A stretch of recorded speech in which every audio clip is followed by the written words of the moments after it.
अब पिछले लेक्चर में हमने देख लिया था कि जर्नल क्या होता है। तो हमने देखा था कि ये एक बुक है जिसमें हम सबसे पहले उस ट्रांजैक्शन को दर्ज करते हैं।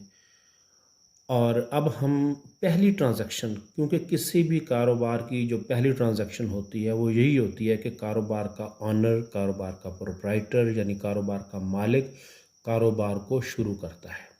और जब वो कारोबार को शुरू करता है तो उसमें वो कोई कैश लेकर आता है या कोई और एसेट लेकर आता है। बाज़ औक़ात वो कैश अकेला ही से ही स्टार्ट करता है कारोबार, बाज़ औक़ात वो कैश के साथ कुछ और एसेट्स भी लेके आता है, उससे कारोबार शुरू करता है।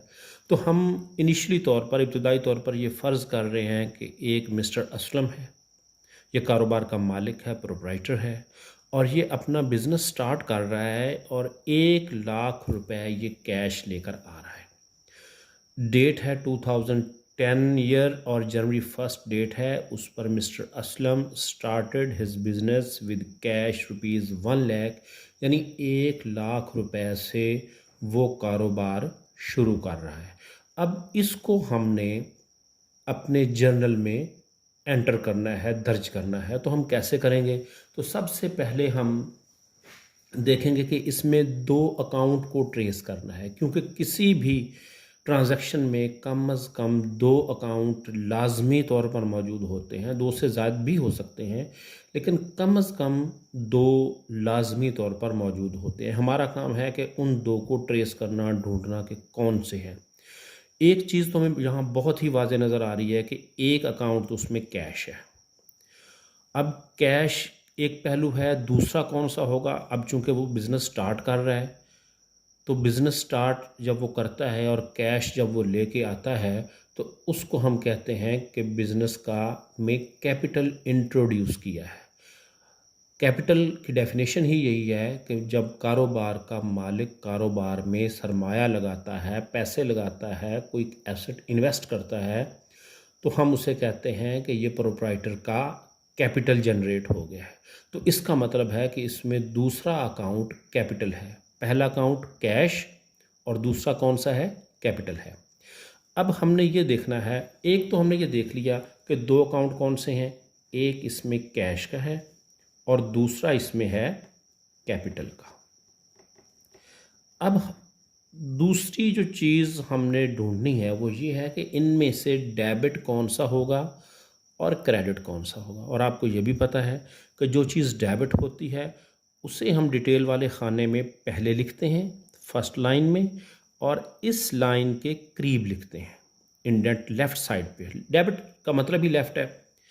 इसके बाद जो चीज़ क्रेडिट होती है उसको हम दूसरी लाइन में लेकर आते हैं, उसके साथ 2 लगाते हैं और उसको लाइन से ज़रा फासले पर लिखते हैं, थोड़ा सा उसका इंडेंट दे के लिखते हैं, यानी वो एक तरह से एक राइट चीज़ बन जाती है। ज़रा पहली ऊपर वाली लेफ़्ट, डेबिट लेफ़्ट और क्रेडिट राइट।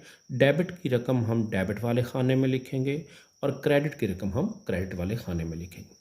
अब कैश का हम एनालिसिस करें तो कैश एक एसेट है, चूँकि ये जो है वो वैल्यूएबल चीज़ है। हमने एसेट की डेफिनेशन की हुई है कि कोई भी ऐसी चीज़ जिसकी कोई ना कोई वैल्यू हो, कीमत हो और बिज़नेस में वो इस्तेमाल हो सकती हो, यानी बिज़नेस को कोई ना कोई फ़ायदा दे सकती हो, तो वो एसेट है। तो कैश डेफिनेटली एक एसेट है। अब एसेट का जो डेबिट क्रेडिट का रूल है कि एसेट्स जब बढ़ते हैं तो ये डेबिट होते हैं, यानी जब कारोबार में एसेट आता है तो उसको उस वक्त हम डेबिट करते हैं, और अगर एसेट जाता है, डिक्रीज़ होता है, तो उसको हम करते हैं क्रेडिट। तो इस सूरत में कारोबार का मालिक कारोबार में पैसे लेकर आ रहा है।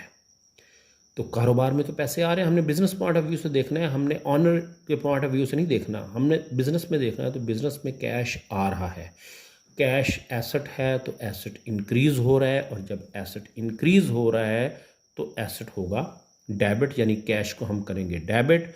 अब दूसरा अकाउंट डेफिनेटली क्रेडिट होगा। अब जब एक डेबिट है तो दूसरा क्रेडिट होगा, लेकिन अगर हम उसका भी एनालिसिस करना चाहें तो उसका ये है कि कैपिटल जो होता है ये बाय नेचर ही क्रेडिट है, यानी हम कैपिटल जब भी मालिक पैसे लगाएगा कारोबार में तो हम कहेंगे कैपिटल इंक्रीज़ हो गया है। और कैपिटल हमेशा ही क्रेडिट होगा। यह कभी नहीं होगा कि कैपिटल डेबिट हो जाए। इवन कि जब मालिक पैसे वहाँ से निकालता है कारोबार से ज़ाती इस्तेमाल के लिए, तो उस वक़्त भी हम एंट्री में कैपिटल को डेबिट नहीं करते। उसमें एक और काउंटर जो हमारे पास कंट्रा अकाउंट है, इसका ड्राइंग, उसको लेकर आते हैं। खैर, यहाँ पर हमने सिर्फ ये देखना है कि किसी भी एंट्री में जर्नल में हमारा कैपिटल कभी भी डेबिट नहीं होगा, कैपिटल हमेशा ही क्रेडिट होगा। तो ये बड़ी आसान सी सूरत हाल है कि पहली एंट्री का हमें क्लियर हो गया कि जब भी बिज़नेस स्टार्ट करना है तो कैपिटल ने तो क्रेडिट ही होना है, कैपिटल के डेबिट होने का सवाल ही पैदा नहीं होता। ये समझ लें कि एक बहुत बड़ा गुनाह है कि हम कैपिटल को डेबिट करें अकाउंटिंग की नज़र में। तो जो कैपिटल ने हमेशा क्रेडिट होना है, तो जो उसके अगेंस्ट चीज़ आ रही है, कैश आ रहा है या बिल्डिंग आ रही है या स्टॉक आ रहा है या फर्नीचर आ रहा है, कोई भी चीज़ है, तो उससे हम डेबिट करेंगे। तो इस हमारी पर्टिकुलर सिचुएशन में हमारे पास जो कैश है उसे हम डेबिट करेंगे और कैपिटल को हम क्रेडिट करेंगे। अमाउंट वही 1,00,000 की है। अब हम देखते हैं कि इसको हम लिखेंगे कैसे। तो सबसे पहले हम डेट वाले कॉलम में आएंगे। डेट लिखने का जो तरीका है कि सबसे पहले साल लिखा जाता है, ईयर को सबसे पहले लिखा जाता है, इसके बाद मंथ को लिखा जाता है और इसके बाद डेट को लिखा जाता है। नेक्स्ट जब एंट्री आएगी तो उसमें अगर ईयर और मंथ सेम हैं और सिर्फ डेट चेंज हो रही है, सपोज़ कि एक एंट्री हो रही है 3 तारीख को, 5 को, 10 को जनवरी की, तो हम सिर्फ डेट लिखेंगे, दोबारा ईयर और मंथ को नहीं लिखेंगे। ईयर और मंथ उस वक़्त दोबारा लिखेंगे जब वो चेंज हो रहे हैं। फ़र्ज़ करें जनवरी से बात फरवरी में पहुंच गई, तो अब फिर हम फरवरी लिखेंगे एक दफ़ा, या 2010 से 2011 पहुंच गया तो फिर हम 2011 लिखेंगे। लेकिन अमूमन ये मंथली हमारे चूँकि चल रहे हैं, लिहाजा इस ट्रांजैक्शन में हमारा ईयर और मंथ सेम रहेगा, अब सिर्फ डेट चेंज होती जाएगी। हमने पहले ईयर लिख लिया, फिर हमने मंथ लिख लिया, फिर हमने डेट लिख ली। अब हमने ये फैसला कर लिया था कि कैश अकाउंट डेबिट है, तो जो चीज़ डेबिट है उसे हमने पहली लाइन में लिख लेना है, पहले लिख लेना है। हमने लिख लिया कि कैश अकाउंट है। जब उसको हम पहले लिखेंगे, इस लाइन के करीब लिखेंगे और उसकी रकम हम डेबिट वाले कॉलम में लिखेंगे, तो इसका मतलब है कि कैश हमने डेबिट कर लिया। अब हम क्या करेंगे, अब हम लिखेंगे क्रेडिट को। क्रेडिट हमने क्या करना है, कैपिटल को करना है। उसके लिए हम इस लाइन से आगे चले जाएंगे और उस वहाँ पहले लगाएंगे टू। अब दो चीज़ें आ गई, एक तो हमने लाइन से डिफरेंस कर लिया, अब ये चीज़ लेफ़्ट पे थी, ये थोड़ी सी राइट पे चली गई, और दूसरा हमने उसके साथ लगा दिया टू, ताकि ये कंफर्म हो जाए कि ये क्रेडिट हो रहा है।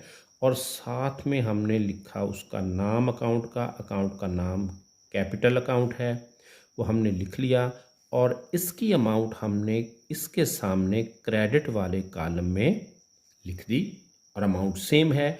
हमें ये भी पता होना चाहिए कि हमेशा डेबिट और क्रेडिट की अमाउंट सेम रहेंगी। ये कभी नहीं होगा कि डेबिट की अमाउंट का टोटल कुछ और है और क्रेडिट का कुछ और है। तो ये डेबिट और क्रेडिट दोनों अकाउंट हमने कर लिए। कैश को हमने डेबिट किया, कैपिटल को हमने क्रेडिट किया। अब हम इसकी छोटी सी एक नरेशन देंगे और यहाँ लिख देंगे स्टार्टेड बिजनेस, और थोड़ा सा और करना चाहें तो स्टार्टेड बिजनेस विद कैश भी लिख सकते हैं, वरना इसकी ज़रूरत नहीं है। आप बस इतना लिखते हैं स्टार्टेड बिजनेस और एंड पे एक लाइन लगा देंगे। और ये लाइन जो है ये सिर्फ जो हमारा डिटेल का या पर्टिकुलर्स का कॉलम है उसके अंदर रहेगी, ये ना डेट में जाएगी और ना इस कॉलम से आगे लेजर फोलियो में जाएगी, ज़ाहिर इसमें भी नहीं जाएगी, ना डेबिट क्रेडिट में जाएगी। अब आपने गौर किया होगा कि हमने डेट में भी लिखा, डिटेल पर्टिकुलर्स में भी लिखा, डेबिट और क्रेडिट के कॉलम में कुछ ना कुछ लिखा है, लेकिन LF वाले लेजर फोलियो वाले कॉलम में हमने कुछ नहीं लिखा और इसमें अभी हमने लिखना भी कुछ नहीं है, क्योंकि ये रेफरेंस नंबर होता है। क्योंकि यहाँ से जो आगे जाएंगे लेजर वाले बुक में, तो उसको पोस्ट करेंगे ना यहाँ से लेजर में, तो उसका पेज नंबर यहाँ लिखा जाता है। चूँकि अभी हम पोस्ट नहीं कर रहे हैं, अभी सिर्फ हम जर्नल बना रहे हैं, तो इसलिए हम यहाँ कुछ नहीं लिखेंगे। कॉलम बनाएंगे ज़रूर छोटा सा, लेकिन उसमें अभी कुछ लिखेंगे नहीं। तो हमने पहली एंट्री कंप्लीट कर ली। कि बिज़नेस जब स्टार्ट होता है तो उस वक्त क्या एंट्री होगी। अभी हमने सिर्फ सिंपल एंट्री ये की है कि उसने सिर्फ कैश से बिज़नेस स्टार्ट किया है। ठीक है, जब कैश से बिज़नेस स्टार्ट करेगा तो हमेशा यही एंट्री रहेगी, कैश डेबिट हो जाएगा और कैपिटल क्रेडिट हो जाएगा।